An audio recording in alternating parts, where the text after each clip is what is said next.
Hello. അപ്പം നമ്മുടെ എക്സാംസൊക്കെ ഏകദേശം സ്റ്റാർട്ട് ചെയ്യാനായിട്ടുണ്ടല്ലേ. അപ്പം നമ്മളെല്ലാവരും എക്സാമിൻ്റെ ലാസ്റ്റ് മിനിറ്റിൽ പ്രിപ്പറേഷൻ തുടങ്ങുന്നവരാവും. അപ്പം ഞാനും അങ്ങനെ തന്നെയാണ്. എക്സാമിൻ്റെ ഡേറ്റൊക്കെ വന്ന് പബ്ലിഷ് ചെയ്തതിന് ശേഷം എക്സാമിന് ഇനി 2-3 ദിവസം ബാക്കിയുള്ളപ്പോഴാവും ഒരു ബുക്ക് മുഴുവനും പഠിച്ച് തീരാനുണ്ടെന്നുള്ള കാര്യമൊക്കെ ബോധം വരിക.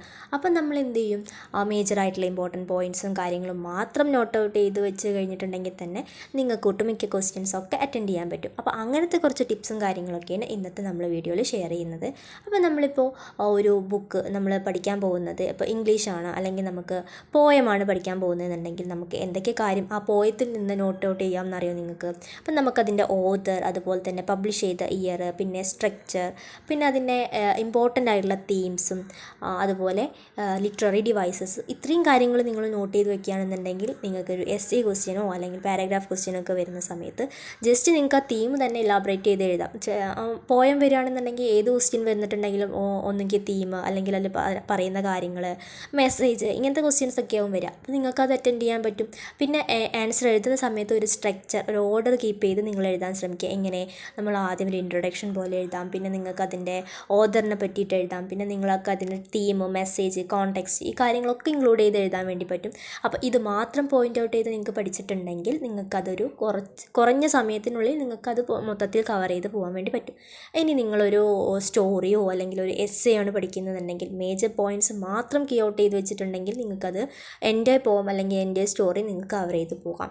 അപ്പോൾ നിങ്ങൾ ലാസ്റ്റ് മിനിറ്റിൽ പ്രിപ്പറേഷൻ തുടങ്ങുകയാണെങ്കിൽ ഒരു പേജിൽ എന്ത് ചെയ്യാം, നിങ്ങൾക്കതിൻ്റെ നോട്ട്സ് മാത്രം ഉണ്ടാക്കി വയ്ക്കുക. ഇങ്ങനെ കീ പോയിൻറ്റ്സ് ആക്കിയിട്ട് സ്റ്റോർ ചെയ്ത് വെക്കുക. എഴുതി തന്നെ വെക്കുക, സ്ക്രീൻഷോട്ട് ചെയ്യുക, അങ്ങനെയൊന്നും ചെയ്യാതെ എഴുതി വെച്ച് നിങ്ങളുടെ ഹാൻഡ് റിട്ടൺ ആയിട്ടുള്ള കോപ്പീസ് നിങ്ങൾ സൂക്ഷിച്ചിട്ടുണ്ടെങ്കിൽ നിങ്ങളുടെ മൈൻഡിലും ആ പോയിൻറ്റ്സ് നിങ്ങൾക്ക് എന്നും ഉണ്ടാവും. അപ്പോൾ നമ്മളൊരു ചാപ്റ്റർ പഠിച്ച് തുടങ്ങുമ്പോൾ ഫസ്റ്റ് തന്നെ അതിൻ്റെ ഫസ്റ്റ് ലൈൻ തൊട്ട് വായിച്ച് പോകാനുള്ള ടൈമൊന്നും നമുക്ക് ഉണ്ടാവില്ല.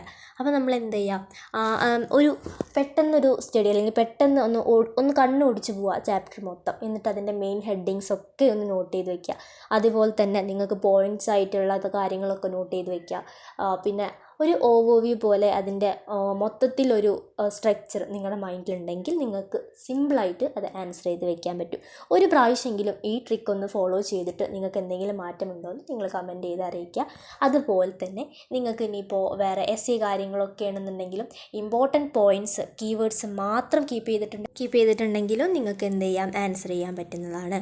അതുപോലെ നിങ്ങൾ ആൻസർ ചെയ്യുന്ന സമയത്ത് എസ്സേ ഒക്കെ അറ്റൻഡ് ചെയ്യുമ്പോൾ വാരി വലിച്ച് നമ്മൾ നേരിട്ട് ടോപ്പിക്കിലോട്ട് എൻ്റർ ചെയ്യാതെ ഇൻട്രൊഡക്ഷൻ, അതുപോലെ തന്നെ സ്ട്രക്ചർ കീപ്പ് ചെയ്ത് നിങ്ങൾക്ക് ക്വസ്റ്റ്യൻ പേപ്പർ കിട്ടുന്ന സമയത്ത് തന്നെ നിങ്ങൾ എന്ത് ചെയ്യുക, കീ പോയിൻറ്റ്സ്, നിങ്ങൾ പഠിച്ചിട്ടുള്ള കീ പോയിൻറ്റ്സ് നമ്മുടെ പേപ്പറിൽ നോട്ട് ചെയ്ത് വെക്കുക. അത് ക്വസ്റ്റ്യൻ പേപ്പറിൽ എഴുതിയിട്ട് സീനാക്കാതെ നിങ്ങളുടെ ആൻസർ ഷീറ്റിൽ തന്നെ ഒരു സൈഡിൽ നോട്ട് ചെയ്ത് വെക്കുക. നമ്മൾ ലാസ്റ്റിലോട്ടാണ് നമ്മുടെ എസ്സേ ഒക്കെ എഴുതാൻ നിൽക്കുന്നുണ്ടെങ്കിൽ ചിലപ്പോൾ നമ്മൾ ആ പോയിൻ്റൊക്കെ മറന്നു പോകും. ഒന്നാമത്തെ ടൈമില്ല എന്നുള്ള ടെൻഷനൊക്കെ കയറി ചിലപ്പോൾ മറന്നു പോകും. അപ്പോൾ ഈ പോയിൻറ്റ്സ് നോട്ട് ചെയ്ത് ആ ഓർഡറായിട്ട് നോട്ട് ചെയ്ത് വെച്ചിട്ടുണ്ടെങ്കിൽ നിങ്ങൾക്ക് അത് എലാബറേറ്റ് ചെയ്ത് എഴുതിയാൽ മതി. അപ്പോൾ പെട്ടെന്ന് എഴുതാൻ വേണ്ടി പറ്റും.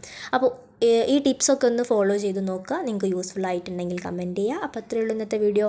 നെക്സ്റ്റ് ടിപ്പായിട്ട് നമ്മൾ അടുത്ത വീഡിയോയിൽ വരുന്നതാണ്. അപ്പോൾ അതുവരേക്കും താങ്ക് യു.